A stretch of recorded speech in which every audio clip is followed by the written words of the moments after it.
ودلوقتي بعد ما شرحنا وبعد ما شفتم مسافه ال 10 امتار وازاي الجهاز بيشتغل، هنخلي التجربه المره دي ميدانيه، وهنشوف ما مدى دقه البندقيه الانشوتس ومدى روعتها فعلا في البدايه.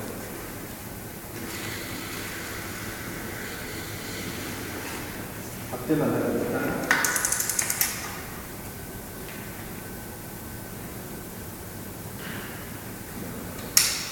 لازم وانت بتضرب دايما تخلي بالك ان رجلك الشمال لازم تبقى قدام، رجلك اليمين للخلف على هيئه سنات مع اتجاه مباشر خط عمودي لله.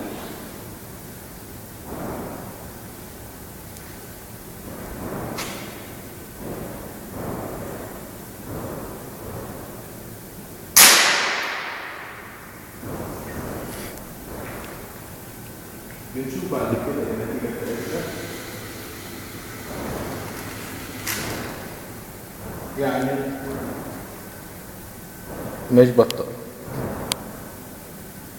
بكده اكون النهارده شرحت لكم الانشوتس LG 380، واليوم تاني ومكان تاني وبندقيه تانيه وسلاح اخر ونادي تاني ورمايه تانيه. وبصبح الاعضاء المنتدى، ولزياده من المعلومات بتاعتنا برجاء زياره موقعنا www.goldenhunter.net. مع تحيات محمد أنور.